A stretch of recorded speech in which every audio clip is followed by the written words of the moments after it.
According to China EV Post, European Union inspectors visited Tesla's Shanghai factory last week. This inspection could lead to Tesla receiving a lower duty on cars built in China and shipped to the EU. The visit took place between June 26 to 28 and was shorter than other inspections this year. Tesla is the largest exporter of electric vehicles from China to the EU.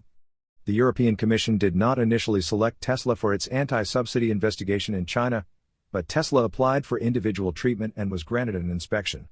This could result in Tesla receiving a lower duty than the average of 21%. On June 12, the European Commission pre-disclosed provisional countervailing duties on imports of battery EVs from China. The rates included 17.4% for BYD, 20% for Geely, and 38.1% for SAIC. Other cooperating BEV producers faced a 21% duty, while non-cooperating companies faced 38.1%. As of July 5, the European Commission announced slightly reduced tariffs.